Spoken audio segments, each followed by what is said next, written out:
Grabe ka rin, Sandro. Ang tindi mo. May lisensya ka ba? Meron ka bang alam dyan sa mga kontrata na yan? Flood control project?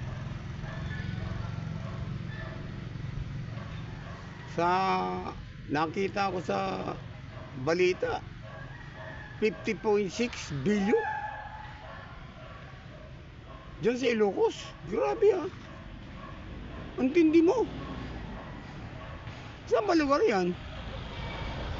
Ha? Para ka nagpagawa ng San Juanico Bridge ah. Ang tindi mo talaga. Grabe. Patigatan na ng mukha yan ah. Sipin mo. 50.6 billion. Tama ba yun?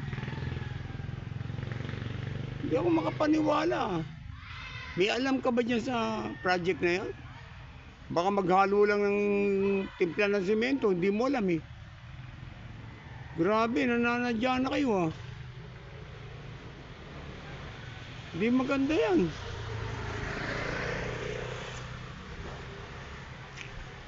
Grabe. 50.6 billion. Wala na, ubos na yung pera ng Pilipinas ha. Inuubos nyo na talaga. Ano ba talaga ang plano nyo? Ha? Akala nyo ba pagtapos ng panahon nyo saan kayo pupunta? Makakapagtago ba kayo? Kahit sa ibang bansa kayo magpunta, babalik at babalik kayo sa Pilipinas para mapanagutan nyo yung mga problema na yan. Lahat kayo, hindi lang ikaw. Lahat kayo nang gumawa ng mga pambabastos ang pambababoy sa Pilipinas. Mananagot kayo.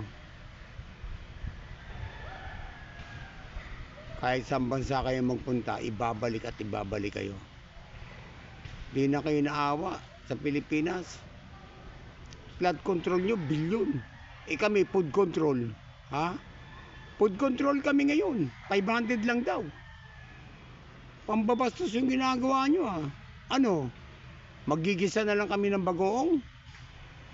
Papalaman namin sa tinapay? Ang bira. Tapos sabihin nyo sa mga inaanak, 20 pesos. Sus Maria. Ganyan ba kayo? Pagtapos magbe-birthday kayo, naglilitsyon kayo ng kung ano-ano, baka, baboy. Putik na yan.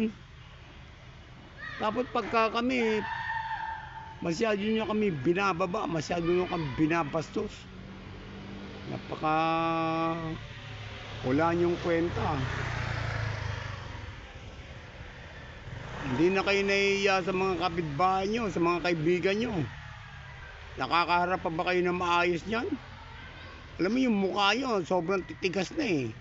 Para ng swelas ng sapatos eh. O gulong ng truck.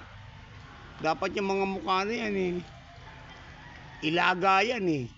Ilagay sa pressure cooker para lumambot naman. Titigas talaga ng mga mukha nyo eh. Grabe kayo. Wala kayong kaawa-awa sa Pilipino. Putik. Kayo nasa Kongreso, mahiya kayo. Yung mga hindi lahat ha.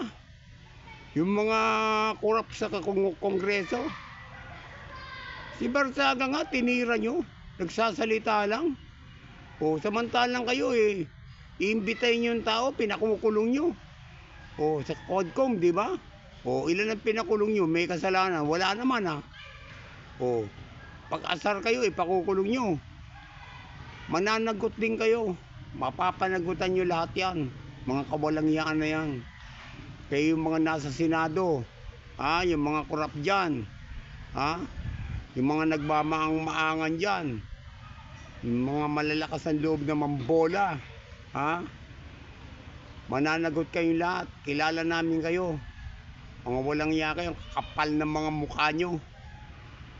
Dapat yung mga mukha na yan dapat kayo, ibiting kayo ng patiwarik Ibilad sa arawan. Mga walang iya kayo Di na kayo naawa sa Pilipino.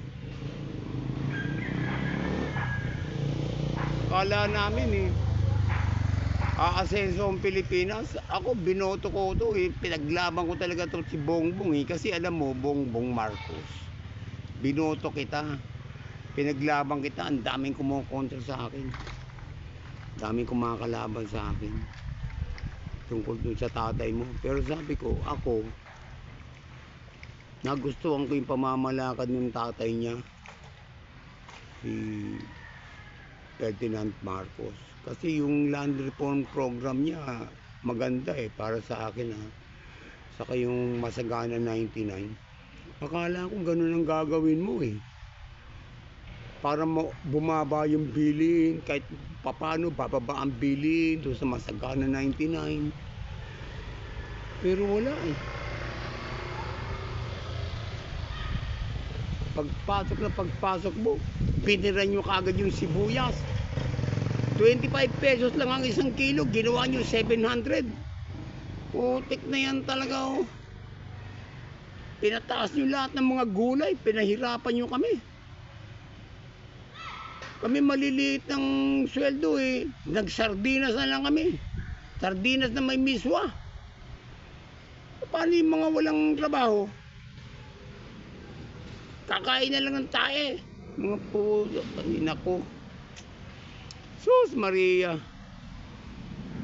Nagsisisi kami na budol mo talaga kami. Budol na budol. Putik, sabi nga nila sa akin Ngayon kumakalaban ka ng Marcos, di ba? Dati Marcos ka. Ako Marcos ako. Dati pa. Kasi taga-Pandakan ako. Malapit lang ako dyan Sa Celia ako nakatira sa Coca-Cola. Pero wala nangyari.